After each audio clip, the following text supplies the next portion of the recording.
سیاست بتائیں، اس کے بعد ہم شروع کریں گے۔ बिस्मिल्लाहिर्रहमानिर्रहीम। सबसे पहले तो मेरे दौरे का मकसद ये है कि मैं खुद देखने के लिए आया हूँ कि हमारे कारकुनान और जितने भी लोग लगे हुए हैं यहाँ पर इमदादी सरगर्मियों में, कि उनकी किस सतह पर ये काम हो रहा है और उनको किस किस चीज़ों की ज़रूरत है और उनको मज़ीद क्या सामान भेजा जाए, उसकी तरसील कैसी बनाई जाए और लोगों की बुनियादी ज़रूरियात क्या है। सियासी हवाले से बताएं कि इस मुल्क के अंदर अब दो सियासी जमातें एक दूसरे के खिलाफ सिर्फ आरा पे खड़ी हुई हैं। एक का कहना है कि सियासत का वक्त नहीं है, इस्लाम मुतासिर की मदद का वक्त है, जबकि वो अपने जो मुखालिफिन है पीटीआई वालों पर इल्ज़ाम करते हैं कि ये वक्त नहीं है कि आप सियासत करें। आप क्या तबसरा करेंगे? देखिए, बिल्कुल सियासत का तो ये वक्त नहीं है, लेकिन ये भी वक्त नहीं है कि घर में बैठे रहो और हेलीकॉप्टरों से सामान ऊपर से नीचे फेंक दो, या वो पानी में गिर जाए या वो फट जाए। बल्कि जो आपने दावे किए हैं कि हमने 30 साल दौर में रोड्स बनाई हैं, पाकिस्तान के अंदर एक सड़कों का जाल बिछाया है, उन सड़कों पर चल कर आएँ और देखें लोग कैसे बेयारो मददगार बैठे हुए हैं। आप हेलीकॉप्टरों से मुआयने करने का वक्त नहीं है, कौम के अंदर खड़े होने का वक्त है। और आपके पास पूरा मुल्क का निज़ाम मौजूद है,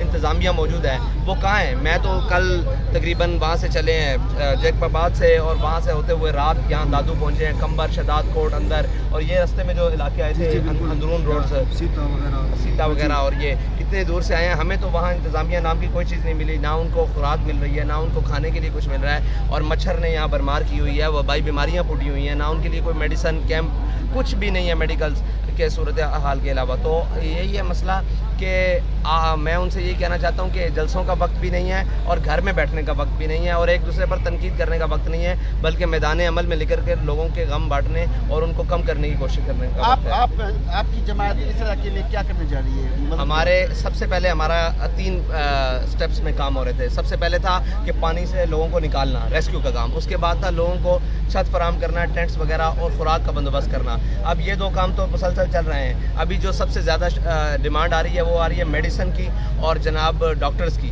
तो इंशाल्लाह हमने कल रात में दादू में हमारे खोशाब से डॉक्टर्स आए हुए थे, उनकी पूरी टीम मौजूद है, वो पिछले दिनों से मौजूद है। हमने उनको कहा है कि मज़ीद टीम से मंगवाएं और यहाँ पर पूरे सिंध में लोगों को मेडिकल की सहूलियत फराहम करें। आगे जो पाकिस्तान की सियासत का जो मंजरनामा भी अभी जाहिर हुआ है, इसमें आप क्या तस्वीर करें, क्या हो रहा है? सियासत का मंजरनामा तो सदा ऐसे ही रहेगा। जो मुल्क का मंजरनामा इस वक्त जो है ना वो बहुत ख़तरनाक है। मैंने तो देखा है कि सिंध तकरीबन पूरा डूबा हुआ है, पूरा डूबा हुआ है। और मैं मुल्क के मुख्तलिफ इलाकों में गया हूँ, सवात में भी गया हूँ, जनूबी पंजाब में गया हूँ, लेकिन जो सिंध में सूरत हाल है वो मैंने कहीं भी नहीं देखी। यहाँ लोग बहुत परेशान हाल भी हैं, मफलूकुल हाल भी हैं, उनको किसी किस्म की कोई सहूलत नहीं दी जा रही। अगर कहीं सरकारी टेंट्स लगे हुए हैं तो उन टेंट्स की सूरत हाल ये है कि वो प्लास्टिक के हैं, और आपको पता है यहाँ की गर्मी और प्लास्टिक इंसान को खा जाता है। और मैं कल एक आदमी से मिला हूँ कि उसका बच्चा धूप की वजह से मर गया।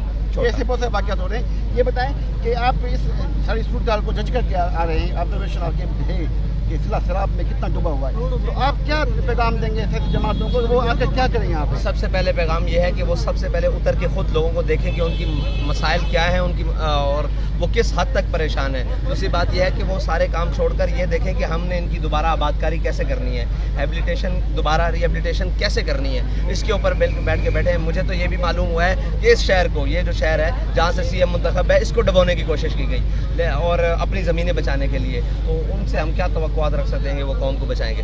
इस हवाले से तहरीक लब्बैक कोई कानूनी एक्शन भी लेने वाली है, कोई सुप्रीम कोर्ट में जा रही है? भाई किस सुप्रीम कोर्ट के पास जाएं? जब सीएम और पीएम के उतरने की रातें हों तो वो अदालतें खोल लें, और जब लोगों की लाशें बेराजों से मिल रहे हों तो वो सोए हों, उनके पास हमें कैसे इंसाफ मिलेगा जिनको प्यारे और लाडले महफूज हैं? आप बताएं जी। बस सारे टीएलपी से एक सवाल है, टीएलपी आइंदा इंतखाबात के हवाले से क्या तैयारी करें? अब इंतखाबात आएंगे तब तैयारी करेगी। अभी कौम अपने उनके साथ खड़े होना है, या जो आपको बाहर निकालते हैं और बचाते हैं उनके साथ खड़े होना।